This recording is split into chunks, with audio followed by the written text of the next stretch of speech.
Hello everyone, how are you doing? This is MD Tech here with another quick tutorial.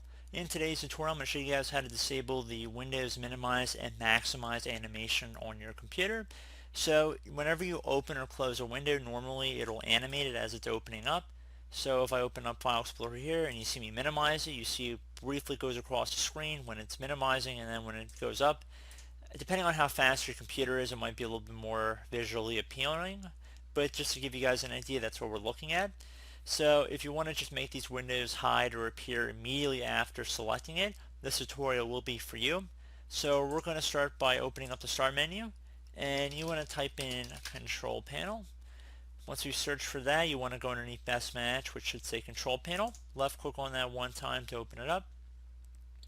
So now you want to go underneath System and Security, and if your view by is set to category, you want to make sure it's up to that.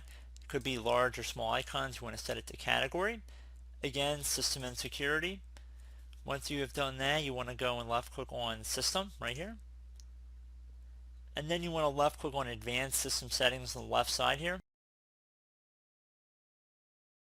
Now you want to go and left click on the settings button in the performance area where it says visual effects, processor scheduling, memory usage, and virtual memory. Left click on settings. Now it doesn't really matter what your option is up here, but you just want to uncheck where it says animate windows when minimizing and maximizing. So uncheck that. Left click on apply and OK to save the change. And then if you close out of here, and let's say we wanted to minimize this window, you see it doesn't do any of the scrolling action that we saw before. So definitely a nice little trick there. So I hope I was able to help you guys out, and as always, thank you for watching, and I look forward to catching you all in the next tutorial. Goodbye.